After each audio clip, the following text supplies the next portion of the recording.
Ito magkapas, kailain kailan. Matay sa bata. Sabi ng magulang ko, humingi ka ng para hindi raw kami madamay. Taga eh. Kaya? Nung nakita niya ang kanyang lolo na nasa buhay. Lami, guro na siya naigatas. Pero wag gilami. Ito, nag-anyong baboy. Ila lagi na ilahan yung lami. Pero wag di ay. Baboy. Kanin. Sabi namin, bakit lang ang baboy? Pero hindi raw po. Sabi niya, kailangan ko lang kayo kapatid.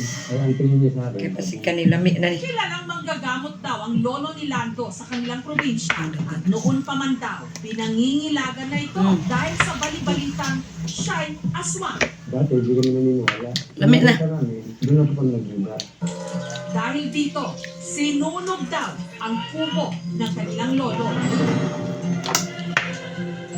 Pero ilang araw bago daw ito mamatay, ang diwaloy agimat upang Lami din mag-aswang, gatas. ipinasa daw kay Pero kung may Lando. gatas, wag gilami. Tingkil lami. Ako din, kapag gagawin niya, matutunin sa mga kahit sa pinagdo. Hanggang napatupad ang pamilya ni Lando sa Rizal. Pinatutuhanan din ni Lando ang kwento ni Alex Celia sa nasaksihan nito Mebo. ang ikipag-away niya.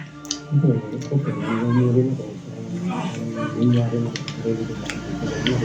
Hindi ko ito akalain na may ganun pala. Kaya nunulong sa sarili. Lami siyap tanga gatas. Tatanggalin ko yung bibira. Pero nung nalaman daw ito ng misis ni Lando, agad siyang hiniwalayan nito. Ay, ba? Sising-sisi si Lando. Sa kanya di mano ibinigay ang agimat ng kanyang lolo, pati raw ang kanyang pamilya nasira hanggang napagpasyahan niyang itapon ang agimat na yon. Ano yung nag-aaral ng mga tao. Pero sinasabi ko naman sila pero hindi ko Lumipat na raw ng tirahan si Lando at paminsan-minsan na lang na bumibisita sa Rizal. Paglilinaw niya, bagamat may lahi siyang aswang, hindi raw siya ang may kagagawan sa di mano'y mga pag-atake sa barangay San Jose. yung nangyari noon. Kaya hinarap ko ito yun. Para malinis ko namin yung nangyari gano'n. Na hindi na po nangyari yun. At sa mga nagdududa sa kanyang katinuan, nasa tamang pag-iisip daw siya.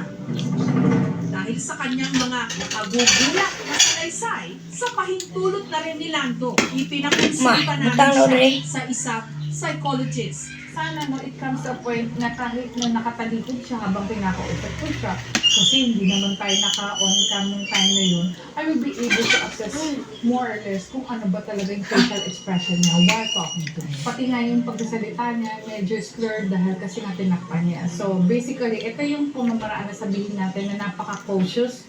Body language per se ang pag-uusapan natin, napaka-cautious niya. Nyara.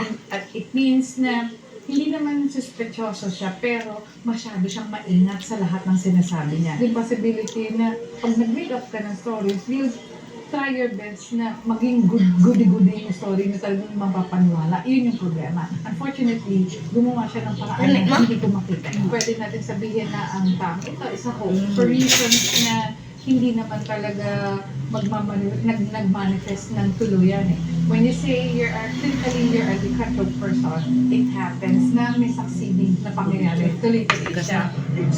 Umo rin na siya mano. Kahit nga nagitawad niya yung ihatag sa yung lulo mano. Wala akong